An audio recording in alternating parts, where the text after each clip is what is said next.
અને વાત કરીએ આણંદની તો આણંદ જિલ્લા ભાજપ દ્વારા 25 જૂને કટોકટી હત્યા દિવસ તરીકે યાદ કરી આજની યુવા પેઢીને તે સમયના કાળા ઇતિહાસથી માહિતગાર કરવા માટે એક વિશાળ પ્રદર્શન કાર્યક્રમ યોજાયો। વલ્લભ વિદ્યાનગરના કહી શકાય કે ગોજો શારદા મંદિર સાપુરજી હોલ ખાતે યોજાયેલ આ કાર્યક્રમમાં સાણંદ જિલ્લા સંગઠન પ્રભારી વર્ષાબેન દોશી મુખ્ય મહેમાન તરીકે ઉપસ્થિત રહ્યા હતા। તેમની સાથે આણંદ જિલ્લા ભાજપ પ્રમુખ સંજયભાઈ પટેલ, ઉપપ્રમુખ પ્રદીપભાઈ પટેલ, મહામંત્રી જગત પટેલ, કરમસદ આણંદ નગરપાલિકાના પ્રમુખ દીપિકાબેન પટેલ તેમજ સંગઠનના હોદ્દેદારો, કોર્પોરેટરો અને મોટી સંખ્યામાં કાર્યકરો હાજર રહ્યા હતા।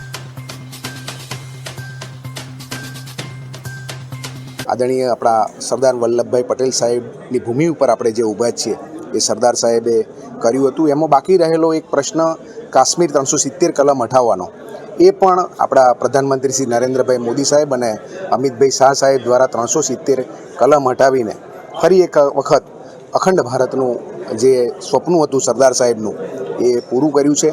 ત્યારે આજના દિવસે અમે સૌ ભારતીય જનતા પાર્ટીના કાર્યકર્તાઓ આ કટોકટીને વખોડીએ છીએ અને અમે બધા જ ભારતીય જનતા પાર્ટીના તમામ કાર્યકર્તાઓ આ સંવિધાન પ્રત્યે અમારી નિષ્ઠા વ્યક્ત કરીએ છીએ।